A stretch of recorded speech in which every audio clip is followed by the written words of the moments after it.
Okay, so my name is Ahmad Nabhan. Currently, I work at Genentech, so I'm a postdoc at Genentech. But today, I'm going to tell you about my work as a PhD student at Stanford University. And specifically, I'm going to tell you about one of the projects I worked on, which is the molecular cell atlas of the human lung. And so this is, to describe it simply, it's essentially a map that describes every cell in the human lung and all of the molecules within it. And so this is kind of a summary that we have in the paper of the different regions in the lung. So, the lung has airways that deliver the gas. In the human lung, you have big airways, which are the proximal ones, and the distal airways, which are a little bit smaller. And then you have alveoli. And these are all the various types of cells within it. Okay, so then just to describe, I'll begin to describe the project with an analogy. And so what is the Human Lung Atlas? And what I have to say, give credit to Sarah Teichmann, who first came up with this analogy, or that's who I first saw describe it. So the Human Lung Atlas is supposed to be like Google Maps, but for the human lung and also for the human body. And so when you think of classical maps, they kind of look like this. They describe places, but the resolution is not very high and there's limited information. Similarly, if you open up your medical textbook, you might see something like this, where it's a beautiful map, but it's not high resolution. You can't zoom in into and see every cell, and it has limited amounts of information. Whereas Google Maps is a bit more sophisticated. But before I sort of go into the topic a little bit deeper, I'll just say that my effort here is not to sort of crap on the old atlases or anything like that. I'll just say that the idea of creating an atlas of human organs, and specifically the human lung, is a very old project that has been done again and again, but with improved technology. And so this actually, for the human lung, everything that we understand about the lung, or a lot of the fundamental aspects, are driven by these types of descriptive projects. And so this starts all the way in the 17th century. And so before the 17th century, people didn't actually know what the lung did. They thought it looked like a big bag, and it was full of blood. And they thought the whole bag was just there to cool the heart. The purpose of it was not understood, until somebody came with a new technology. So they used a lens, and this is what they wrote, which is, it was revealed to them that the lung is not actually just a big bag, but there are structures within that big bag, which they call tubules, so little tubes, and the blood is distributed through the little tubes. And that's how we understood that that was the beginning of our understanding of the lung as a gas, as the respiratory organ that is delivering lung, exchanging old blood with new blood, and then putting it back in the body. Okay, and so this was the model for about 100 years or so. And then in 1953, there was a new technology that helped resolve something else that was fundamental. And so before 1953, one thing that was curious about the lung is that, the inside of the lung interacts with the physical air from the environment, so the air that you breathe in. And when people looked with the classic microscopes that, use the normal lens, they saw the blood vessels, but they didn't see anything on top of the blood vessels. So it seemed like our blood was constantly interacting with the environment, which seemed bizarre because the rest of the body is covered with skin, or the inside of your guts is also covered with a layer of cells called the epithelium. And so people just thought, or the theory was, that the lung was actually like an open wound. So it was it was completely uncovered. However, then somebody invented something called an electron microscope, which has much, much higher resolution. So it's a much better camera that uses a different technology. And they were able to see that actually the lung is covered by a very incredibly thin layer of epithelial cells. And so this is thin enough that it allows gas to exchange freely, but it also protects the layer. So this is how thin it is. So this is a red blood cell right here. You can see it. This is the blood vessel, or the capillary, that was described by Malpighi in 1997.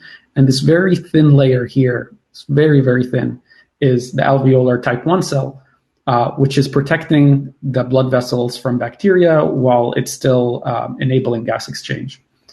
And so this, now we know that this layer is essential for life. So it was invisible in the 1950s, but we now know that it's essential for life. And this is actually what is disrupted in COVID-19. It's one of the areas that this thin barrier becomes leaky and the lung fills with blood. And now we're basically trying to understand how to replenish this particular cell type.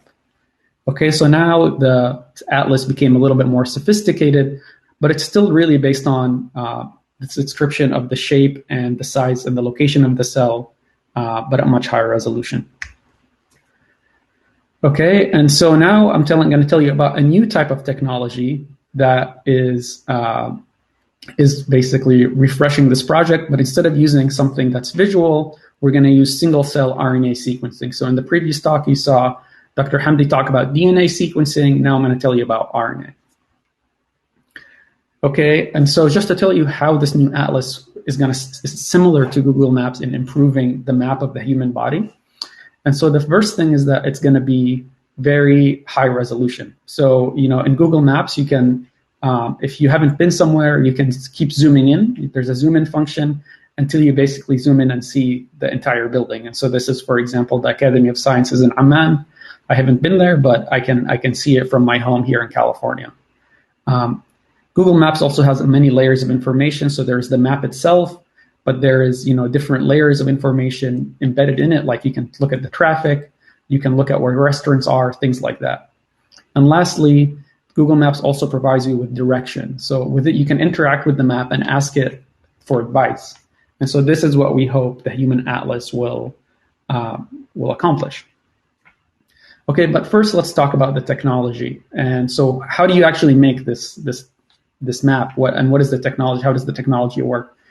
And so what we know is that all the cells in our body, even though they're very different, they can vary in function or in shape, like a lung cell versus a neuron. Even though they're all very different, they all possess the same DNA. So they have the same genetic material. And so the DNA is essentially describes genes, and all the genes are pieces within the cell that control everything about it. And so then when a stem cell wants to become a different cell type, what it does is it basically turns on and off different combinations of DNA into protein. And this process of activating genes on and off essentially is described by the central dogma. So when a gene is turned on, it's transcribed into mRNA. And so this is kind of like the software in the cell. This tells you information about what's going on. And then the mRNA is turned into protein, which is the functional component. And so if you want to understand everything about the cell, everything where it is, what it looks like, what it's doing, you need to know what genes it has on and off. And to do this, you can basically do something very simple, which is to explode the cell, pull out all the mRNA and sequence it. And so you read the mRNA molecules and you count them. And so that tells you, okay, which genes are turned on and to what degree. And so this process is called single-cell RNA sequencing. Okay, and so the reason this project has become possible is also, Dr. Hamdi mentioned this, is the decreasing cost of sequencing and the increased sensitivity. And specifically here for the sequencing of single cells, so literally you pull out a single cell, this technology is relatively new, but it's improved a lot in the last 10 years. And so what you're looking at here, this is a graph that's showing you the number of cells that you can sequence in a single study from the year 2009 all the way to, this is 2017, I guess. So it's gone from one cell, which somebody would pick with a pipette, somebody would mouth pipette a cell out. And so people were doing this in 2009. And nowadays it's pretty routine for somebody to come in and sequence 1 million cells in a few hours. So it really is an incredible leap, and it involves the reinvention of the platforms of technology several times. So we went from manual picking to multiplexing, and then different microfluidic pipettes or liquid handling robots. And so this has increased our throughput rapidly. And so that allows us to sequence millions of cells, which would then enable the creation of an atlas, because that's how much you need to sequence to make something like that. Okay, and so here, I hope you guys see it. This is just an example of one of these machines. So this is a microfluidic device for sequencing cells. And so what happens is you see the cells are sitting in this well right here. They're passed through the microfluidic device, and they go through like a funnel that gets thinner and thinner, and then they're trapped in these individual bubbles where the RNA is broken out and barcoded for sequencing. Okay, so then I'm going to tell you how this is going to be analogous to Google Maps. And so I told you about higher resolution. And so the classic technology like the microscope, whether it's light, fluorescent, or electronic, is basically based on primarily the location and the morphology. So you basically categorize different cell types by saying, okay, where is it? What does it look like? And usually you can get up to 3 to 5 surface markers. And then anything past that, you have to do functional testing, which is much more cumbersome. In contrast, for the human cell atlas, which is using single cell RNA sequencing, you're describing the cells and the differences among them based on all 23,000 genes in the human genome. And so this gives you basically a if you look at a screen, it's like a much greater number of pixels. And so you can look at the differences much more closely. Okay, and then the other thing is about functional information. And so when you look at a cell, you're basically just looking at it. And so that's not a lot of information. But you can actually infer when you sequence the RNA of a cell. What you do is you're not just looking at the differences between the genes, but you know what those genes do, and so that's functional information. So if you see a cell that is expressing immune genes, for example, you say, oh, this has immune function, or this has neuronal function. And this can get much more sophisticated now because we know so much about the different genes and they've been described biochemically. And so then for directions, again, in a classical book, let's say I want to come in and say, I'd like to understand how this neuron is talking to this microglial cell. You're not going to find in that information by microscopy. But what you can do with single cell RNA sequencing is you can look at the neuron and say, okay, what receptors is expressing? And so this is kind of like the receiver. And then you can look at the ligands, which are essentially the signals that one cell sent to other. And so you can say, how is the microglia sending signal? And then you can see what the matching combinations are. And that tells you about the channels of communication. Alternatively, let's say you are trying to take a cell, a stem cell, and transdifferentiate it or reprogram it into a neuron. You need to know what transcription factors are in the neuron that have to be expressed in the stem cell. And so you can simply find that information just by looking at it in the human cell atlas. Okay, so maybe I'll just stop for a second here and look at the questions. So what is the cost of the robot? It actually differs. So the robots can be quite expensive. And the sequencing technology is quite expensive. So it can be anywhere from, $10 to $1 million, I suppose. But people have come up with very creative solutions for building these things by themselves. And so somebody can, you can go to a workshop and use a microfabrication device and build the same thing for not very expensive, for not a lot of money. And then somebody else is asking when the project will be public. Actually, all of the information is public. And so if you go to that website that I posted at the beginning of the talk, you can just go and find all the information and where to download the data. Okay, so in the interest of time, maybe I'll keep moving here. Okay, so now I'm just going to tell you about my personal story about how I became involved in this project. And so I'll just sort of compare to this map. So while I began my PhD in 2013, and essentially when I started my PhD, this technology was really maturing. And I actually wasn't working on single cell sequencing or the human atlas or anything like that, but I was basically using mouse genetics to understand how the lung is repaired. And I had that was the first half of my PhD. It's already published. You can go and read it here. Okay, but around the same time, somebody else in the lab was working on single cell sequencing. And they had started, because the technology was really new, they didn't start with humans. They started with the mouse development. And they applied the technology. It was very beautiful. And it really showed me what the project, what it could do. And that sort of motivated me to become involved. And so then the next phase, or the next chapter in the story, was in 2017. There was this initiative at Stanford that was headed by the Chan Zuckerberg BioHub. So this is a foundation started by Mark Zuckerberg and his wife, Priscilla Chan, who's a physician. She's a doctor. And they sort of they saw the potential of the technology, and they had started this project to take what people had applied in mouse development, so in the baby, to apply it to an adult mouse.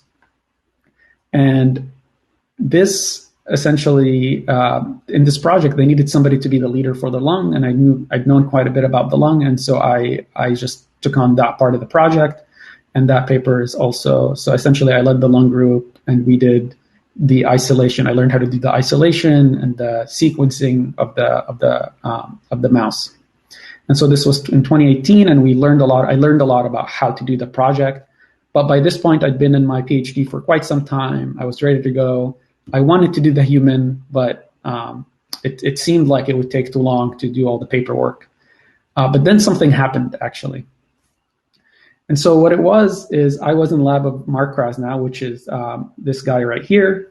And Mark, our next door neighbor, our neighbor on the floor where we worked was Dr. Jim Spudich, who, if anybody knows Jim, he is the person who identified motor proteins that make muscles work. And so Jim walks in and says, aren't you guys trying to do a human lung? And don't you guys have this project? And so Mark said, yeah, but we're still trying to find the sample, and it's taking some time and things like that. And Jim said, well, actually, I have cancer, and I'm going to the doctor tomorrow, and they're going to take out my lobe.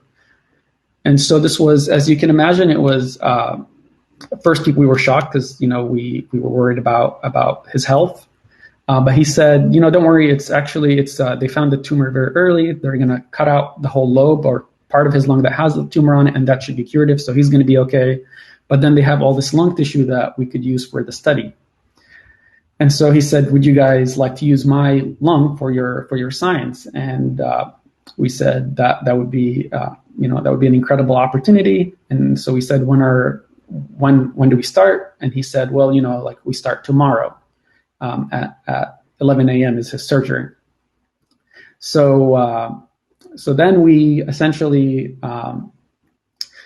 we had to plan. And so we recruited all the experts. So this is myself with other members of the team. And so this was the doctor, Kristen. Astrid was interested in vasculature biology.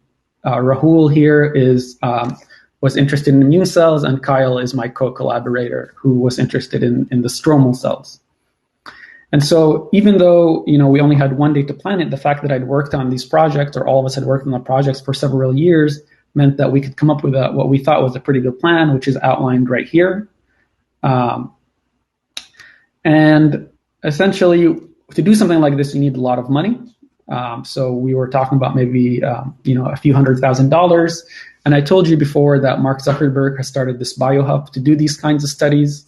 We didn't know him personally, but we did know Steve Quake, who was a collaborator on the mouse cell atlas.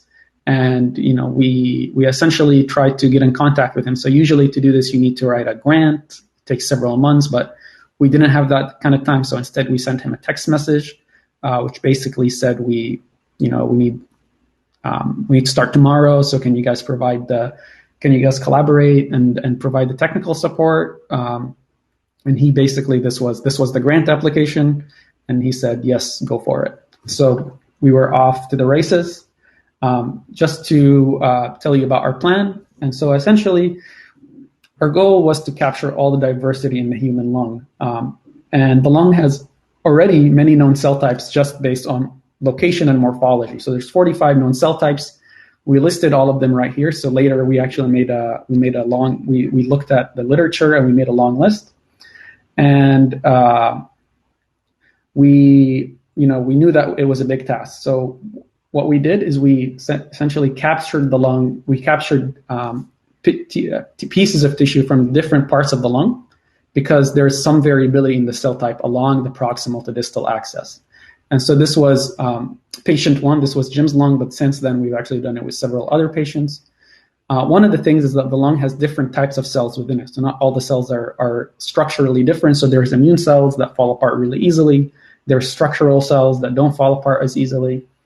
And so we pre-sorted the cells, so we can capture all the different kinds of cells. We can capture all the different types of structural and immune cells. So you have endothelial cells, so these are blood vessels, immune cells, which fight disease, and which fight pathogens, epithelial cells, which form the barrier between ourselves and the external environment, and the stroma.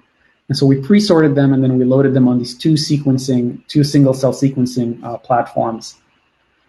So we came up with this plan, And the next day, my parents always wanted me to go to medical school. I never went to medical school, unfortunately, but for one day they got to see me go. I put on the scrubs. I went to the surgery room. We got the piece, and then we were off to the races.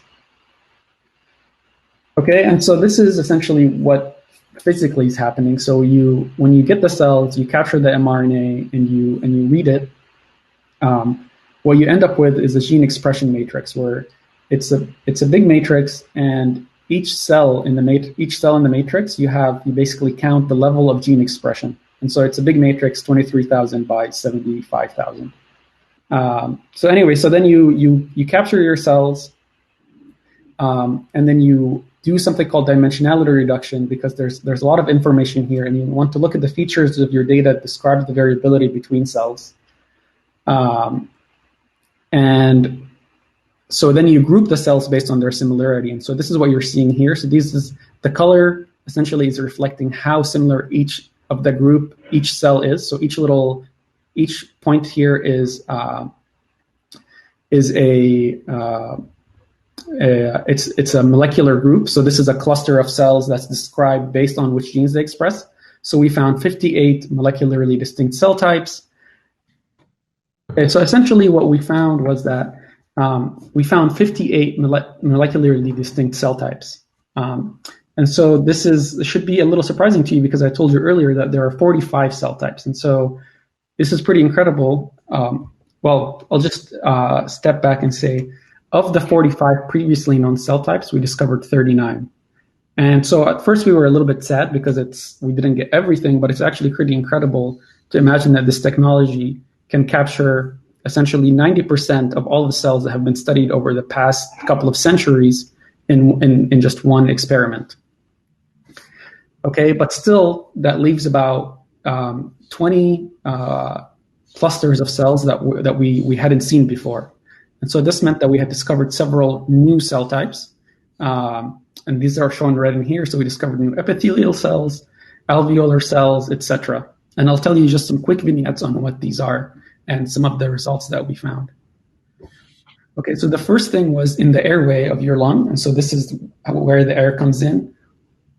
So it's been known for a long time that basal cells are the stem cells of this compartment. And these are the cells, this is one of the populations that give rise to tumors because people smoke. And so all of this entire segment is renewed by what they're called basal cells. So they just sit, they're very round, they kind of look like this.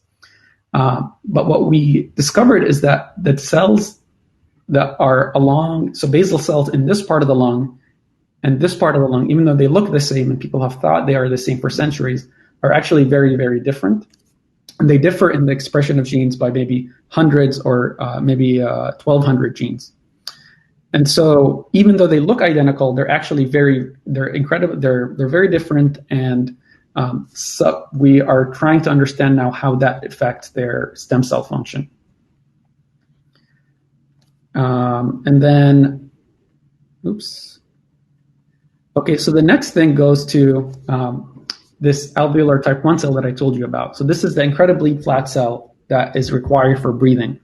One of the things that's surprising is that even though we've known about this cell for a very long time, we don't actually understand how it becomes flat. So how does the cell become flat? And this is interesting, from a scientific point of view, because you want to know how this happens as a scientist, but also for medicine, there's a need for therapeutics where you can actually replace the cell type. So people have been interested for a long time in making, essentially transplanting cells that will give rise to alveolar type 1 cells.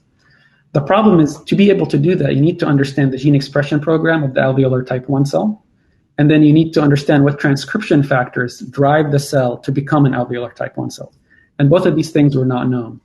But because we captured the cell in our human atlas, we now know all of those things. We know what gene expression program it should have, and what transcription factors are expressed in the type 1 cell, but not other cells. And it was a little bit surprising, the result, actually. Oops, and I already told you this. So how does the cell become flat? This is what we want to know. Well, we found one transcription factor that's only expressed in the 2 flat cells in the entire lung. And so in the alveolar type 1 cell that I was just talking about, and in the mesothelial cell, which is on the outside of the lung, but also has a flat morphology, as you can see right here. both of these express this gene called MERF, which is a transcription factor. And the reason this gene was interesting to us, so it's expressed on the only 2 flat cells, and it's expressed in one other cell type, which is, the reason it's called MERF, it's myelinating gene regulatory factor. And it's critical for the formation of myelin, which is, if anybody remembers from your biology class, myelin is a sheet of plasma membrane that's made by oligodendrocytes that's then wrapped in around neurons. So this made me think of this cake that my mom used to make for me, which is this oligodendrocyte is similar to the alveolar type 1 cell, but it's actually rolled up. So you still have to make a large flat sheet, but then kind of like, I don't know what people call this in Jordan now, but when I was in Amman, my mom used to call this a Swiss cake. We used to make, you take the sheet and then you roll it. And so we think that this transcription factor regulates the formation of a sheet, and then there's another mechanism for rolling it right here. But we think that it's key for making the alveolar type 1 cell, and it'll reveal the program that we need. How much time do I have? Can I go on for a couple of minutes? I have one more about disease. You can. So I'll just do this in a couple of minutes. And so another thing is, what we don't understand is, like, for example, we have many genes that are involved in disease. So identified by studies like the one Dr. Hamdi talked about. So, for example, the gene HHIP, which is, it's a hedgehog modulating gene. It's people that lose this gene are predisposed for chronic obstructive pulmonary disease. So this is one of the highest killers in the world. And people who have diseases in alpha-1 antitrypsin are predisposed to emphysema. So we know that if you lose these genes, you get the disease, but it's not really understood why. And so people have been trying to study this in mouse for there's hundreds of labs spending millions of dollars trying to understand this, but it hasn't worked. So it's unknown why, even if you knock out the disease in humans, you get something, but in mice you don't. And so what we discovered is that because we had done the human cell atlas and the mouse cell atlas, what we found is that these disease genes are actually expressed by different cells in the mouse and in the human. So maybe I should start. So basically, I'll just end right now. And what I'll tell you is that we did a comparison of the human and the mouse lung, and we discovered that there are differences. So we made a roadmap for people who are attempting to if you are interested in a disease and you want to study it in the mouse, we think that the human cell atlas can serve as kind of a map to tell you if that's a good idea or a bad idea. And so we compared all the different cells here. You can see there are some cells in the human that exist in the mouse and some cells that don't. And then you can zoom in just like you can in Google Maps, and you can say for each gene, like for the alveolar type 2 cell, you can say each dot here is a gene, and you can see its expression in the human versus the mouse. And so if the gene is similar in expression, it's going to be gray. If it's different, it's going to be in red, and those genes in red, we should probably steer clear of the mouse. So I'll just, I'll end now. I just want to thank people. Oops, oh yeah. And these are all the cells. So we did this for all the cells. And I just want to thank everybody in the Krasnow lab, the Psi lab, and the various collaborators. So maybe I'll join the closing remarks now.